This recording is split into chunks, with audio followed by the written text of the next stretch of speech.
ओम नमो ओंकारेश्वर देवताय नमः. ओम नमः शिवाय. ओम नमः शिवाय. अवधूत चिंतन श्री गुरुदेव दत्त. मंडळी, आज सोमवार आहे. नेहमीप्रमाणे आपल्या जे पूजा असतात, जी आपल्याकडे जी जोडलेली मंडळी आहेत त्यांच्या पूजा असतात, अभिषेक असतात. त्यांच्या पूजा अभिषेक करण्यात आली. तुमच्यासाठी सर्वांसाठी प्रार्थना करण्यात आली. तुम्ही सुखी समाधानी आनंदी राहो. तुम्हाला चांगल्या प्रकारे आरोग्य लाभावं. तुमच्या काय जी समस्या आहेत त्या दूर व्हाव्यात आणि तुमच्या मनाच्या काही इच्छा आहेत त्या पूर्ण व्हाव्यात. जे का मंडळी मनोकामना पूजा करतात त्यांची मनोकामना पूर्ण व्हावी अशी ओंकारेश्वर चरणी मी प्रार्थना करतो. आणि विशेष मंडळी तुम्हाला सांगायचं म्हणजे की खूप मंडळींचं प्रश्न आहे की महाराज म्हणले ओम नमो ओंकारेश्वर देवताय नमः, म्हणजे हा शिव जप मंत्र आहे का, म्हणजे नेमकं लक्षात येत नाही. ओम नमः शिवाय हे जसं, तर ते देवता हा काय प्रकार आहे असं विचारलंय आपल्याला. त्याबद्दल आपण सांगणार आहोत की देवता हे नेमकं काय प्रकार आहे, त्याबद्दल बोलणार आहोत. त्यापूर्वी आज तुम्हाला सांगतो की आज हर्षवर्धन एकनाथ पाटील कागल यांचा आज वाढदिवस आहे. नुकतंच त्यांचं लग्न झालेलं आहे आता मागील महिन्यात. तर त्यांच्या वाढदिवसानिमित्त पूजा अभिषेक करून मी त्यांच्यासाठी प्रार्थना करतो की त्यांना चांगल्या प्रकारे आरोग्य लाभावं, त्यांनी सुखी समाधानी राहावं, त्यांचं वैवाहिक जीवन सुखाचं आणि समाधानाचं जावं. त्यांचा संसार हा सुखा समाधानाचा हो अशी मी ओंकारेश्वर चरणी मी प्रार्थना करतो. तसेच आपल्याकडे नेहमीप्रमाणे अभय अरविंद खोपर्डे यांचा पण अभिषेक होता. सौभाग्यवती स्नेहलता महेश आयर इंग्लंड त्यांचाही नेहमीप्रमाणे आज सोमवारचं पूजा होते. आणि असे बरेचसे शांता किंग म्हणून आहेत ताई, त्यांची पूजा होते आज. असे बऱ्याच जणांनी आपल्याकडे सांगितल्याप्रमाणे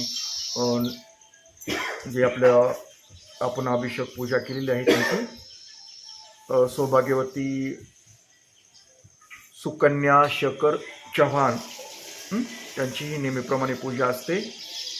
असे बरेचसे आहेत आपल्याकडे, पण आता नाव घ्यायला वेळ नाही मला. तर असो, आपला विषय चाललाय की देवता हा काय प्रकार आहे याविषयी आपण बोलतोय. तर मंडळी, देवता ओम नमो ओंकारेश्वर देवताय नमः म्हणजे ओंकारेश्वर हे शिव आहे, बरोबर आहे. देवता शक्ती म्हणजे शक्ती. देवता ज्याला म्हणतो आपण, देवता ही जी एक मंत्र शक्ती आहे, जेणेकरून मी मंत्राद्वारे खूप दिवस त्याचं अनुष्ठान केलं होतं. जवळजवळ एक वर्षभर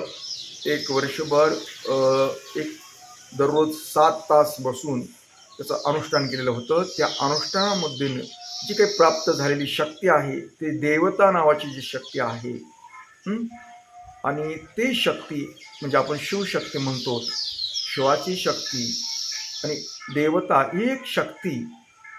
या शक्तीद्वारे जी आपल्या काही अडी अडचणी असतात, काही समस्या असतात, या दूर होतात. एक ही मंत्राद्वारे मिळवलेली शक्ती आहे. तर तुम्हाला त्या शक्तीचा मंत्र देत असतो मी, जेणेकरून तुमच्या काही समस्या आहेत, अडचणी आहेत, त्या दूर व्हाव्यात. आता ओंकारेश्वर देवताय नमः. ओंकारेश्वर ही तर महादेव आहे, शिव आहे, सर्वांना माहित आहे. शिव म्हणजे सहज सहजरित्या म्हणजे प्रसन्न होणारी देवता आपण बोलतो त्याला. आपण म्हणतो की शिव ही सहज म्हणजे त्या शिव प्रसन्न करून घेण्यासाठी असं विशेष काही लागत नाही.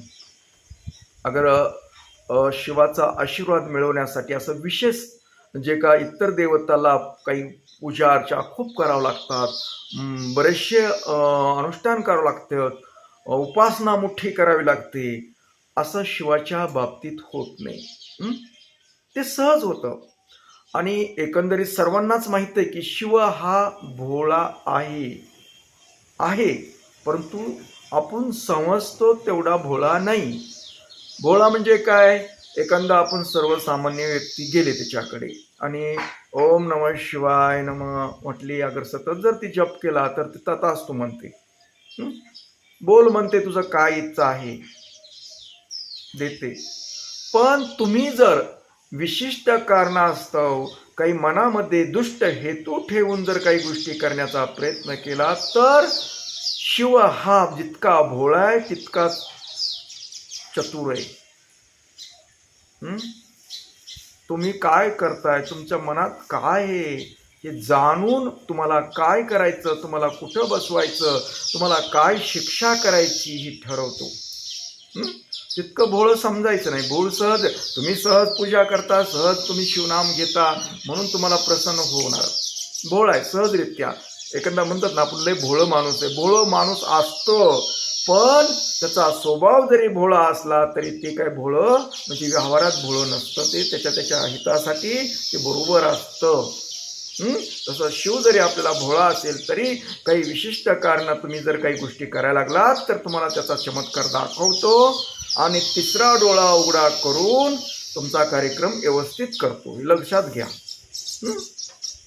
आता खूप जणांना माहित आहे का रावणाच्या कथा, की रावणानं समजा तपश्चर्या केली, शिरा काढल्या, शिवाचं ध्यान केलं, शिव जप केला, त्याला शिव प्राप्त झाला, मग आत्मलिंग मागितलं, शिवानं देऊन टाकलं, पण परंतु पुन्हा परत घ्यायची बी त्याच्याकडे तयार असते. जसं का तुम्ही त्यांना शिवाला प्राप्त करून घेतलं, तुम्ही काही गोष्टी मिळवल्या आणि तुमच्याकडून जर काही त्याचा गैरवापर होणार असेल तर शिव परत घेऊ शकतो, एवढं लक्षात घ्या. म्हणून आपण भोळा म्हणतो तेवढाच भोळा नाही आहे. तर आपला विषय चाललेला आहे की शिवाकडूनच काही गोष्टी आपण प्राप्त करून घेतलेल्या आहेत. आपण ज्या वेळेस अनुष्ठान करून शिवजप केला, अनुष्ठान केलं खूप, त्यावेळेस शिवजपातूनच आपल्याला ही देवता नावाची एक शक्ती, ऊर्जा प्राप्त झालेली आहे.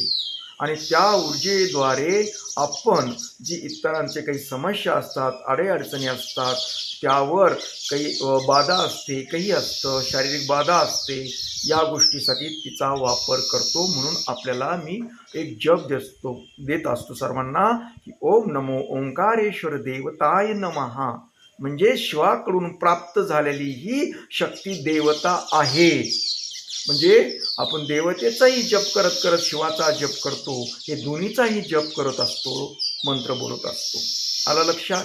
अजून खूप काही विस्तारित तुम्हाला सांगता येईल, पण आज आपल्याला वेळ नाही. त्यामुळं हा कार्यक्रम इथेच थांबूया आणि परत भेटूया उद्या सकाळी याच वेळी आणि याच ठिकाणी. तोपर्यंत मंडळी, ओम नमः शिवाय. जय हिंद, जय भारत. सुखी राहा आणि समाधानी राहा.